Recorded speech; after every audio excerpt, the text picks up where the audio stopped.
Everything we do in work, they tell you, don't worry about the means, the end's the end that's important, except life. The end's the same, you're going to be dead. The only thing that matters is the journey. And even painful stuff is an experience. If we can just get our head into it, we're experiencing things and we're getting the full view of life. And I think these, again, communities like this, I think recognize that more than perhaps general society might, civilians.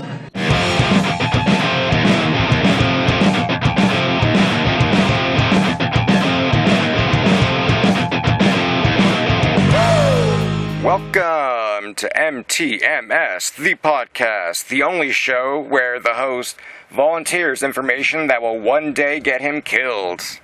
This is like the prequel to a snuff film, basically, or like a snuff podcast. Can you imagine that? I mean, do those exist? Can you imagine if it's like, and just an audio recording, like when they give rats the wire, if you're like an informant for the police or the DEA or some shit, and they wire up their informants and send them in to like talk to these huge narcos, like drug cartel guys. I mean, isn't that basically a prequel to a snuff film as well? Because you know that they're gonna get murdered. You just listening to that, you know that this person is no longer alive. Anyway, today we're talking about Bob Pittman, my man. In this interview, Bob Pittman talks about his experience founding MTV. We get his take on creating the MTV generation inadvertently. We got some good nuggets of information here for anyone who is in the music industry or in the just media industry in general. For anyone who has ever consumed or produced media, this is a valuable interview. And the thing about the clip I'm going to play for you is it's not really an interview. I might have misrepresented this clip a little bit. It's not an actual interview. There is some lady, and I forget who it is. She's some model, and she's really hot. By the way, you can see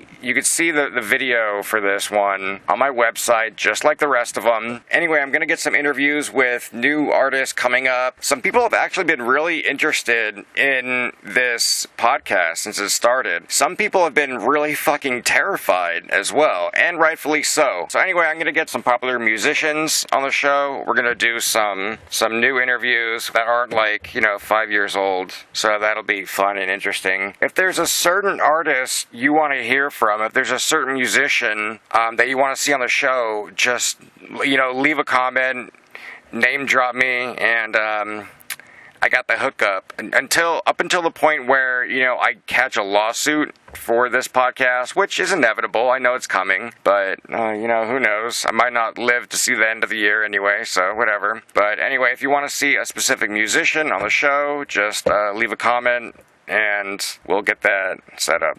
During the course of this interview, Bob Pittman also drops some information that I think he didn't intend to. And, what's funny is I originally published this video immediately, the day after this happened. And the publicity for the festival, I mean, they just, I don't know, they must have had Google Alerts set up or some shit, because they immediately reached out to me. I got a phone call, within a couple hours, and they're I basically got a cease and desist phone call. And they're like, dude, you gotta take that down. You'll catch it at some point in this interview, and if not, it's probably going to be the fucking title of this episode anyway. So, Pittman let some stuff slip out, some personal stuff that he probably shouldn't have, but hey, it happens to the best of us. The thing is, guys, I'm not really trying to judge anyone with this podcast. I'm not trying to say that I'm better than anyone because, they do this stuff and I don't do this stuff. And if anyone personally knows me, then they certainly know that that's not true. I mean, I'll be the first one to tell you, I am not morally better than pretty much anyone. I mean, I'm the bottom of the barrel when it comes to personal values. So I just want to get that out there.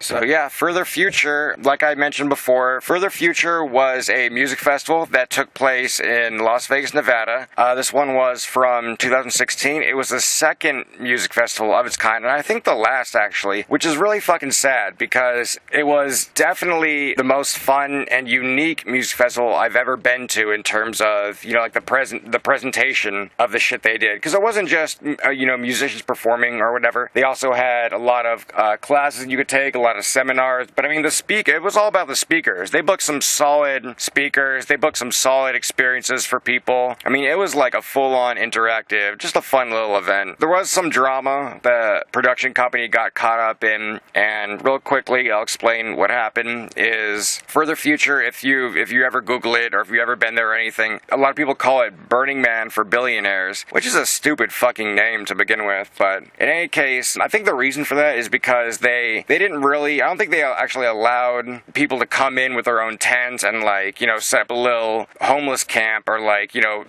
bring your van in and, like, you know, be living in your van down by the river or something. In your van down by the river.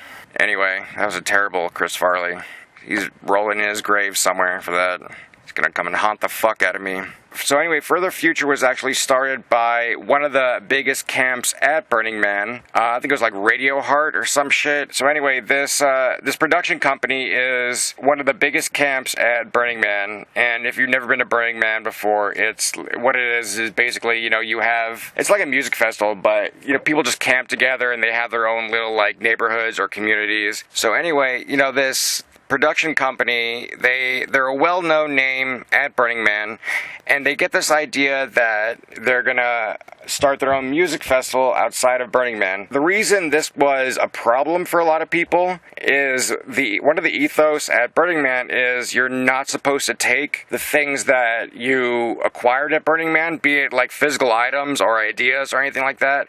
You're basically not supposed to take things from Burning Man and then use it to, like, generate money. And I know this is a really hippie idea, so anyway, that's why Further Future no longer exists, unfortunately, which is real tragic because, you know, again, it was a lot of fun. I mean, just like the stuff they did there, I would love to see if there are ever music festivals again. You know, we might have just witnessed, wouldn't that be weird? Wouldn't that be really strange if, like, music festivals just never happened again? States or countries just outlawed music festivals, or, like, large gatherings of people. The government outlaws music festivals where people, like, you can't have large gatherings of people where they camp together and share resources and, like, share drugs, and I don't know. In any case, one of the many unique things that they did at Further Future was, instead of, you know, bringing in all your own shit to camp with, they set up these little yurts. They set up different types of camps for people, which was really fucking great, because then at that point there's no risk of, like, oh, I forgot something, let me go out and grab it. By the way, it was held on like an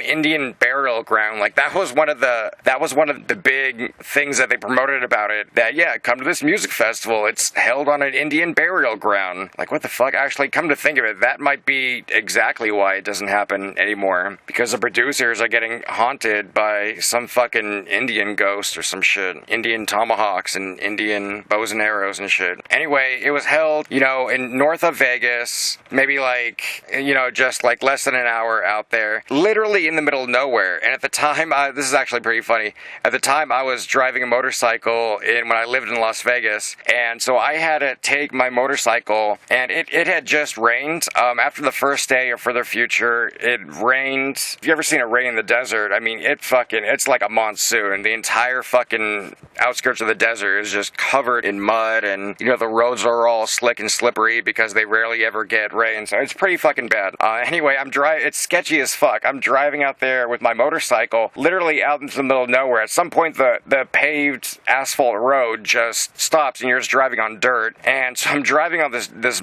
road made entirely of mud for about an hour in the desert, and it's just, like, sketchy as fuck, because I'm driving into a literal dust storm where, first of all, it's foggy as shit, so you have, like, this mix of fog and dust and dirt, and I just can't see anything. It was like driving in a snowstorm or some shit, where it's really sketchy as fuck. It's actually pretty incredible I didn't fucking crash and die. Probably because there was no one else on the road at the time. I'm not gonna lie, I rolled up a few hours after it started, because I had the luxury of doing that, because I fucking lived in Las Vegas. Anyway, I'm gonna share some of these images of, you know, like the types of yurts or, you know, little camping spots that you could rent out from Further Future. Some of them were really luxurious. But you know what? None of that bullshit matters. Here's Bob.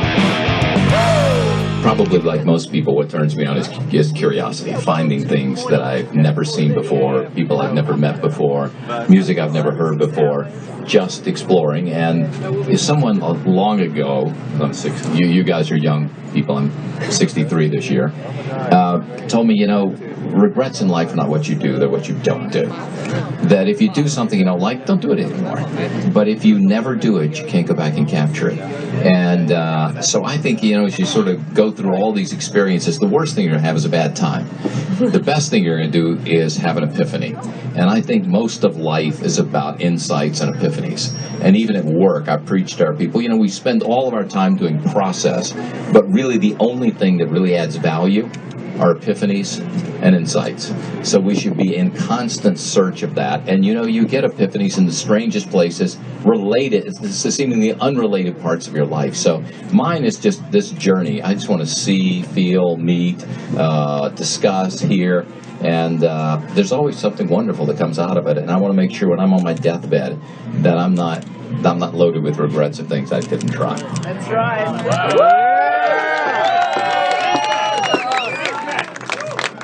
So what's the most interesting thing that you have tried recently? Boy, that's really interesting. I have no idea.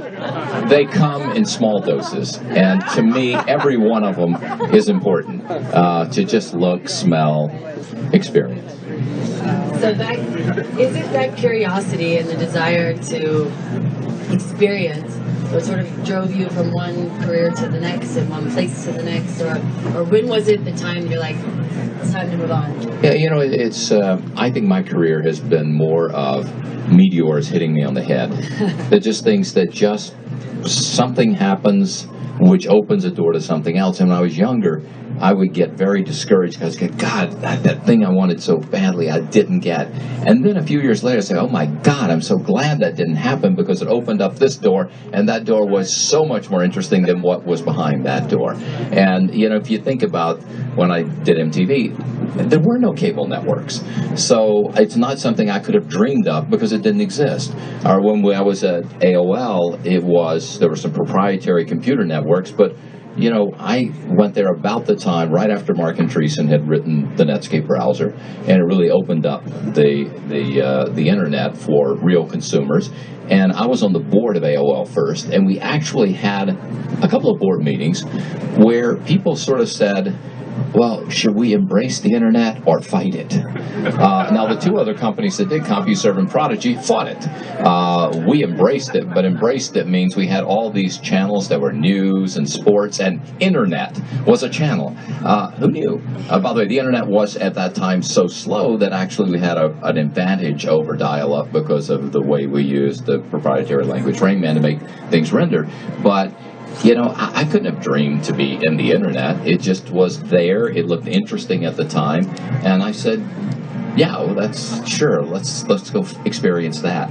And I actually just went on Steve Case's board because I thought, it would sort of be fun to sort of see what's going on here, learn something from that vantage point. And then about a year later, they said, would you come down and, be the president of the company and help run it?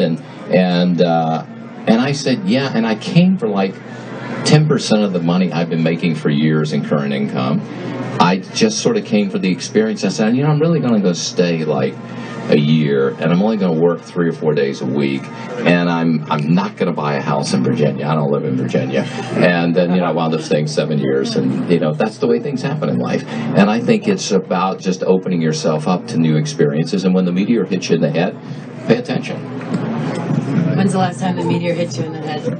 It hit me in the head. I mean, here I am working again, and I swore I would never work like this again because the price you pay for a job like I have is you give up so much of the other activities. You hyper-focus on one thing, and I know that, and I always thought I'm an addict, and I broke the addiction, and I was a sort of happy investor, but I could spend a couple of months a year in Mexico and do other things.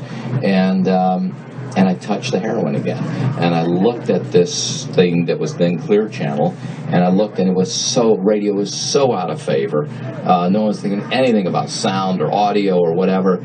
But I looked at it and looked at the consumer trends and started looking at the facts and go, oh my God, this thing is not going to be negatively impacted by digital, it's going to be positively impacted by digital. And oh, by the way, all the stuff going on in video is going to open up a huge lane for this business. Now we got to create some digital stuff and do a lot of things around it, but that's all doable. But it's sort of saying, even though it's out of favor, to me that was the right place to be. And so I've just sort of immersed myself in this journey, and with a great group of people who are all sort of like-minded and partners, and that great concentric circles you build of people who do stuff with you.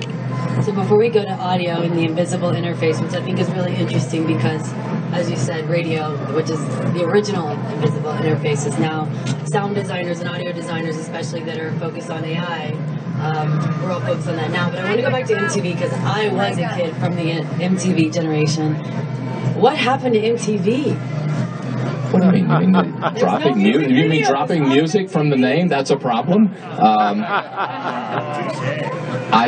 It was really, I don't know if anybody saw it, but it was floating around the internet, is after they dropped music from the name, someone sort of perverted the MTV logo, and it was a W, and TF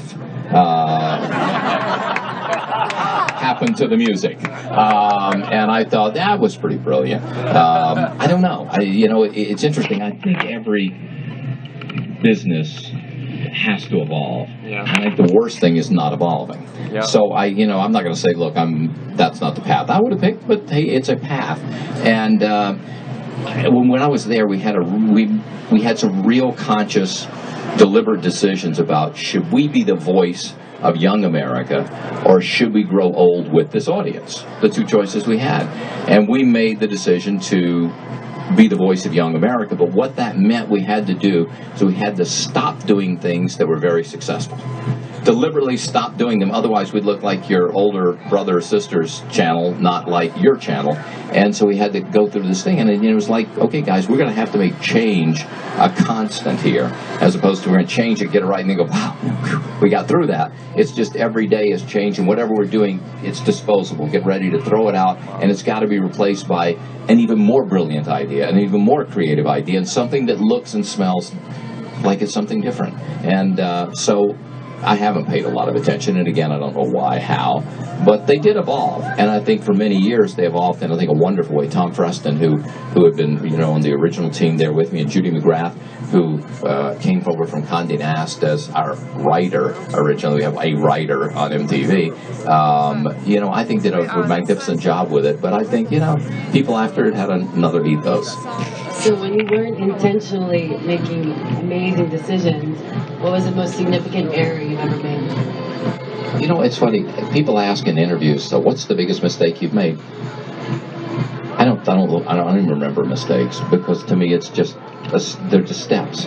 I worked for this wonderful entrepreneur, Steve Ross, who started Warner Communications, and started from his father-in-law's 2 funeral homes. He started as a funeral director and built this incredible company, turned into Time Warner. And Steve used to say, Bob, at our company, you will never be fired for making a mistake. At our company, you'll be fired for not making a mistake. Because you're not making any mistakes tells me you're not trying anything new. That mistakes are the byproduct of innovation. And I preach to our people, as a matter of fact, one of our core corporate values is we expect and tolerate mistakes. Because if we're going to try new things, we're going to be wrong. And by the way, we're probably going to be wrong at least 50% of the time on every group of decisions. You're like, we're wrong about half the time. So you have to have a bias toward very quick decision making and keep moving. But if you start looking at your mistakes, then you actually do care about mistakes. And you don't really, it's a platitude when you say, hey, don't worry about it, we tolerate mistakes, that's just a part of innovation. How many mistakes did you make? If we're counting them, then it's important. So we don't count them. I don't think it's a matter, because what we're interested in is we start here and we get there. However many mistakes we make through that process, who cares? What we want people to do is keep trying. We want them to fail fast. We want them to move quickly. Urgency is one of our corporate values. We have a 24-hour rule.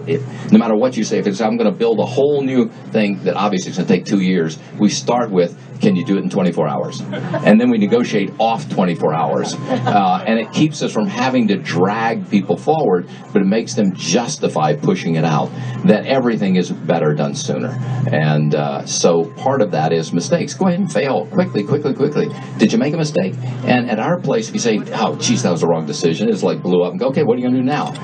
The only time we have a problem is when you say, what happened? They go, well, it's sort of working, and I think it, and you go, no, give it up. You're justifying a mistake. It's a mistake. It didn't work, right? And they go, well, it's sort of, people just don't want to say I made a mistake. But when you can get people comfortable, just saying, yeah, it was a mistake. Go, it looked like a good idea at the time, but, it didn't work out that way. Great. That's all you need to say, and let's keep going. Where is everyone racing to now? I feel like, especially in media, I think you hear everybody's like content. Where is it that you guys are racing to? What is everyone chasing? I think people chase trends, and I think it's wrong. Yes. I think the only thing worth chasing is the consumer. That, how have I had a career running Century 21 real estate, Six Flags theme parks, MTV, AOL, iHeartRadio, and a lot of investing in between? It's because I just look at the consumer, and it's the same consumer. I will never touch a B2B business. I don't know anything about that. But I spend my time focusing on what's happening with the consumer, because the consumer will tell you where you should be going. And when you try something and they respond to it in a different way than you expected, listen to it. Because they're saying, pivot your product. There's a market over here. There's an opportunity here. I mean, I started a tequila company because I saw a bootleg tequila in this small town in Mexico that everybody loved, because they would say, thank you very much. And I saw that all these people were drinking this bootleg tequila, and expats were carrying around these milk jugs, and the reason they liked it is because it didn't have that. You didn't have to shoot it or put a salt or lime in your mouth to get over that effect at the end. And then my son came down with a buddy of his from Vegas who was running a nightclub, and he said, we drank this stuff, and the next morning he said, Mr. Pittman said, I get $1,000 a bottle for Cristal in my club. I could get $10,000 a jug for this. And I did a business idea. But it started with just watching consumers. And I think they tell us two things always in every business is they buy brands and they're looking for convenience. If you can take anything people do and make it easier, save them time, they will adopt your product. And in the early days of AOL, when we were trying to say, okay, what's going to work on the internet, the metric we finally came down to is anything that will make it easier for people. And originally we had the chat rooms. And we say, what's a chat room? Oh, it's a chat. And I go, my view, the chat room is a bar. And it's easier because I don't even have to get dressed. I can sit around in my underwear and eat cereal and flirt with somebody. Isn't that a lot easier than going out? And I think each one of the things, and the thing I missed on was, there are two things I missed on, is big time, is I thought people would even if I violated my own rule, I thought, yeah, but there's a violation of the rule. They have to try on their clothes. They're not going to buy them without trying them on. It turns out they would. And they'd send them back. And the other thing was big screens, because I've always said quality doesn't win, convenience wins. If convenience won, no one would have gotten rid of the wired line phone. 50% of the households have. Betamax would be the king and not VHS back in those days. The microwave oven would never happen because the conventional oven cooks better. But its convenience is won every time. But somehow I thought, but when you have a 60-inch flat screen in your living room, or your phone, of course they'll do the 60-inch screen, won't they? And I've got two teenagers, and I started looking something on the phone, and the screen's black. And I've never seen those two rules violated in consumer behavior. It's just a matter of really analyzing, and then don't do what I did. It was just allow yourself to think that somehow there are a couple of situations that violate the rule. So let's go back to you being a voyeur. Is it that brings you to Burning Man and to communities like For the Future? I love these communities because I think you can be anyone you want to be, and people allow you to do it. You can explore who you might want to be and who you'd like to be with and what you'd like to think about. And I find these communities incredibly respectful of other people's right to do that. And I think that's amazing. And for me, as a human being, I think being in these communities and seeing the ideas people have and what they're doing it's an eye-opener. I mean, if life's about looking for epiphanies, insights, there's no better place than communities like this or Burning Man. Because we open there. I mean, who doesn't walk the fly and go, who thought of that? Where did that idea come from? Or, by the way, you talk to someone and go, that person was a genius. By the way, I don't know their name. I'm never going to see them again. But I just had the most remarkable conversation with this human being. And I think it changes your mind. I've been on a quest, and I think I got on it in my, where's the 50-year-old? When I sort of turned 50, I wanted to sort of recognize what I was really going through. And the problem with most people my age is that the world begins to narrow on you. You go to the same restaurant. Every Saturday morning we go to the whatever. Every Sunday night we do the whatever. And I got my poker game on Thursday. And you go, God, shoot me.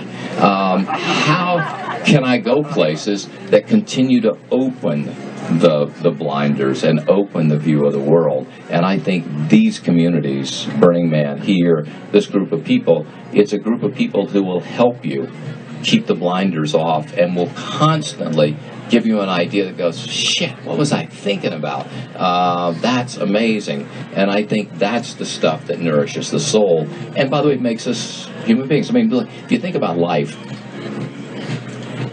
everything we do in work, they tell you, don't worry about the means, the end's the end that's important, except life. The end's the same, you're going to be dead. The only thing that matters is the journey.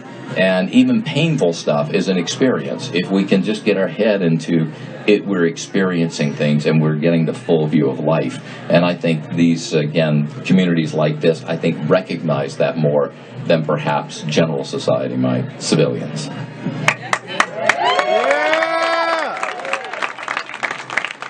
I love you, Bob. And I agree, actually, 100%. But I think it's interesting that you and every business you've done has been to the masses and not been to those enlightened of us or whatever you want to call it. So do you find yourself, difficult? Like, I think it's interesting that you've always been able to find that touch point with consumers, but yet the way you live your life is actually sort of more of a 1%, nothing to do with socioeconomic, but in the way you seek and search. So do you ever feel like that push and pull? It's interesting. Although I've done it to the masses look to somebody to guide them. And I think what we have here is probably a disproportionate share of guides. And so I think if you're doing nothing more than replicating what everybody else is doing, the masses are bored, even though you think you're doing the same thing. Years ago, when I was a young radio programmer, in my early 20s, I admired this guy named Buzzy Bennett. And he was, in my mind, the greatest radio programmer that ever existed. I think he burned out on cocaine or something later. But Buzzy said something that really stuck with me, and I've used it ever since. He said, what we do is the mix of the math and the magic. That the math is the quant. I mean, we understand what's going on out there with the consumer. That doesn't mean we're exciting them. That doesn't mean they're thrilled about it. It just we know this behavior. Now it's the magician's time. Now we have to take that and we have to do exciting shit that blows their mind. And, it's interesting at MTV, and there's nobody in this room that remembers the early days of MTV, but that we used to do these contests on MTV. And I will still have people say, man, I remember when you had John Mellencamp gave away that house, and John Mellencamp came and painted the house pink. I remember the Lost Weekend with Van Halen. I said, you entered the contest? No one ever entered the contest, but it was just fun to listen to them and think about it, and it established our brand. And I think that's the magic part, where you just got to do it bigger than life. You got to just thrill people. You go, wow, that's cool. And that's where the magic comes in. So any organization I'm in, we have a group of magicians, and everybody wants to fire the magicians because they're crazy. They're they don't follow the rules, or they didn't do the company thing and fill out an expense report in 2 months, and they all want to kill them for all the wrong reasons. But it is the magicians that married with the quants, and it's a team. And we say, okay, here's what the people are, here's what they are, here's how many there are, here's what they love. Now, what are we going to do with that information? And who are we going to lead them to? And what new musicians are you going to introduce them to? I mean, with the radio, I think we're not in the content business. We're in the companionship business. Unlike the music collection. I mean, we do something quite different than Apple Music or the record stores or your CDs. In radio, we're that great friend riding in the empty seat next to you in the car every day. And the reason we play music is actually not because we're a music radio station. We play music Because a great friend would be playing some great music for you. And so we're saying, what great music would the friend be playing for you? And that's the way we think about it. What would we be talking about on the air? Who are these people, and what are they interested in, and how do we engage them, and how do we give them a friend that most people could never attract? And they go, wow, I can turn on the radio, and there's that cool person that I just love listening to, and I get involved in their life every day. And I think that's the whole magic part of taking that information, doing something fun and interesting with it. And if we do it well, masses do come. But they come because it's exciting, not because we're doing the same old dull shit that everybody else has been doing. No, I think that friend in the car seat next to you, I think that's the way we think about even our AI as we're developing ours, which you guys will be soon introduced to. Her name is Anita. I'd be shamed if I didn't plug it. I plugged my tequila. It's only fair. But I think there's and I'm now shifting obviously to the future, is what some people see the next sort of platform, which is AI, not just as something to help you at the convenience of your life, but an actual content platform. But people seem to have a real hard time unless it is that human voice, like K101. Like, what is it? How can you think this next media platform, how can they engage with consumers in a real human way? It's interesting that we did a study, and we've done a lot of studies on just sort of the power of sound. And we played people with these bracelets on to measure, their galvanic skin response and their pulse rate and all stuff you can't lie about. It's really getting to you. And we played them all these sounds. The one thing that always goes, people pick, is a human voice. There's just something about we want human contact. If you think about people in their car, they're often listening to their own music collection, and then for some inexplicable reason they turn on the radio. Why'd they do that? We're social animals. Can't stay away from people too long. And they're coming back. And I think it's that human voice that just is what we crave. And we crave human contact. I mean, here we all are. We want to gang up. We want to be with our crew. We want to find like-minded souls. Or we want to find people fellow travelers on the journey we're on. Or that open our eyes to a whole new journey, or put their arm around and say, come on, I'm going to show you something you've never seen. And I think that's what it's really about. Okay, so I'm going to post two words that are opposing ends of the spectrum, and I'd love to hear your thoughts. One, polyamory. Two, singularity. Yes. Well, look, I think it is, the question is, what are the gremlins we have in life? And I think one of the gremlins we have is jealousy. And we have sort of this, our insecurity, I think, causes us to often want to possess or control. And I think with some people, and it's certainly not right for others, they don't want to be possessed or controlled, and they don't want to control or possess. And I think when you find those like-minded folks, you're on a much more open and interesting journey. I think there are other people that find somebody that the connection is just so powerful that one person does everything for them, and they don't go on that journey, but they go on other journeys. But I think it's a very fine line about, maybe I'm an old man, I'm rationalizing, but I think that what we really search for in life is not sex. We search for intimacy. And often sex is a way to drive to the intimacy. I don't think it's the other way around. And so, if you have that, the question is, can you be intimate with more than one person? Can you love more than one person? Is there enough love to go around? I mean, you come to communities like this, and clearly everybody loves everybody. That's the episode. You were listening to Bob Pittman and some lady with a silver mohawk interviewing her. If you want to watch the video for this episode, you can find it at ryanstable.com. Ryan's the Bill. Show notes, video, all that good shit. Some pictures that I talked about from this episode.